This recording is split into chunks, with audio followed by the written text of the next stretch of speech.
ndibaza ariko baradukurikirana mwabonye ino video nabanje kubatanguzayo nabanje kubacishirizayo. Iyi ni video yerekana abantu bariko baruruka mu modoka, aba nibo bajene bafashe kuno munsi aho bariko barakugwa mu modoka bazanyemo kugira ngo bashobore kujanwa mu gasho babazwe byinshi kubijanye n'ibi bikorwa bigayitse bari bamaze iminsi bariko barakora ngaha mu gihugu.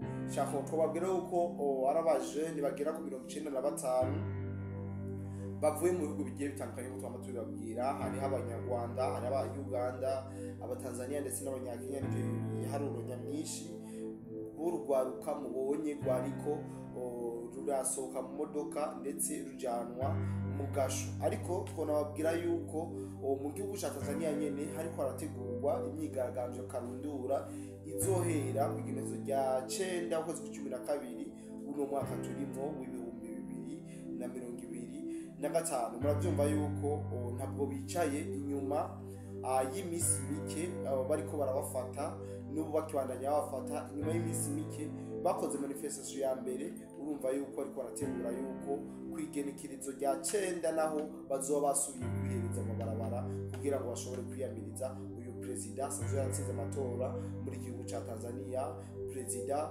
Samia Suluhu Hassan. Ibi niyo makuru uvuga yuko ariko aravugwa mu gihugu cya Tanzania.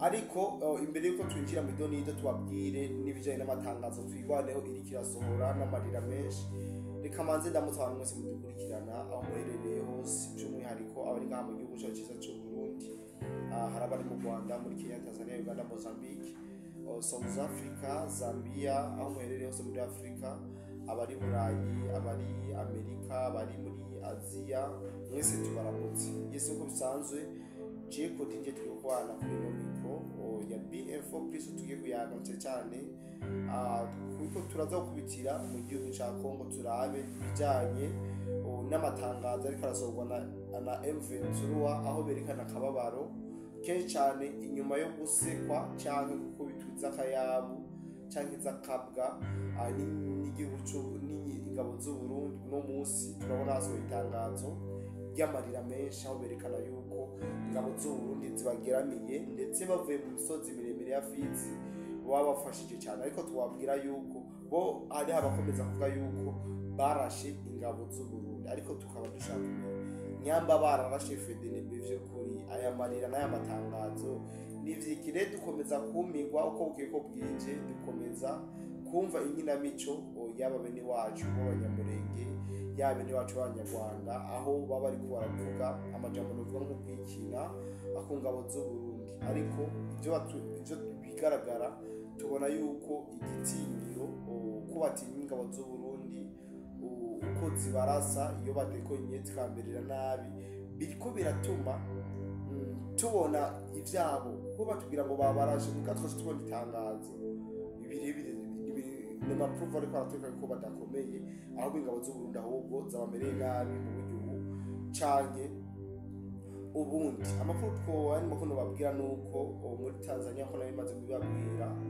mu ntango marara nkuko mwabaye mu video katanguye n'abajene bagera ku 95 kuno munsi bashoboye gufatwa bafatwa na leta Tanzania n'igipolisi cya Tanzania kugira ngo bashobore kubazwa. Ni bamwe mu bajene bashoboye kugaragara muri manifestation yatanguye mu 19 kwezi kw'icumi uno mwaka turimo. Twabwira ko n'abajene ubona ko batari bambaye n'ibirato bariko baraberekeza mu bice kugira ngo bashobore kubazwa ivyo bakoze ndetse banabaze byinshi. Narigibona yuko bakomeza gufatira abanyamahanga benshi cyane bari bibaza bisa nuko ari bo bari biganje muri no myigaragambyo muri no mandamano yerekirabera mu gihugu cya Tanzania. Ibintu wabwira nuko kwigerezo gicenda naho bariko barategura imyigaragambyo simusiga. Imyigaragambyo yavuga ko ari imyigaragambyo ya finale, imyigaragambyo ya Afurika aho bazoyitangura kugenezo gicenda ukwezi kwa 12 mu kwiyamiriza uyu president Samia Suluhu Hassan mu kiringo canke muri manda yiwe ya mbere ashoboye gutorwa kugira ngo ashobore kurongora kino gihugu cya Tanzania. Ariko twabwira yuko imipango ikiri muri mino y'abandi nyene cyane abanyamahanga cyane abanyakenya, twabwira ko ari mu babiri nyuma cyane. ahandi hantu hashobora kuba imyigaragambyo cyangwa manifestation ni mu gihugu cy'Ubuganda. Biriko biravugwa cyane yuko mu gihe perezida w'igihugu cy'Uganda, perezida Museveni Kaguta, yoramuka abaproclame yuko ari wagiye gutwara igihugu, abene igihugu bo muri Uganda bazoca biha amabarabara, ndetse twagiye turabona n'amakete agiye atandukanye, ari amakete yo gusaba ubufasha ku bene igihugu, aho bari kubarandikira bene igihugu muri Kenya babwiye ati turakeneye ko muzoza kudufasha kugira manifestation mu gihe Museveni azotangaza yuko ari we agiye gutwara igihugu cya Congo. Murabona yuko kino gihugu cya Kenya tuvuga ari igihugu cya mbere kwitwara neza mu bijanye na manifestation. Twaramenye mu wabo ibyo bakorewe perezida tumugaza kubabwira yuko agiye kubarasa mu maguru, hama aca bavuza azobahane yamaze kubavuza bakize. Murabona ko muri Tanzania hose bagaragaye ku mirongo y'imbere muri manifestation, ariko no muri Uganda naho ngo barabakeneye, bavuga ko bashobora no kubakotamira kugira ngo bashobore kuza kubafasha kwiyamiriza kino kiringo ca perezida Yoweri Kaguta Museveni. Biriko biraba muri Afrika nakumiza, ariko tuza tumenya ati none yuko Ruto acuditse hamwe na Museveni ndetse na Paul Kagame, ibikoko bizokunda abanyakenya baze gufasha bano ba Uganda, bizokunda koko? Reka tubitege imisi kumbure turamenya vyinshi bijanye n'ino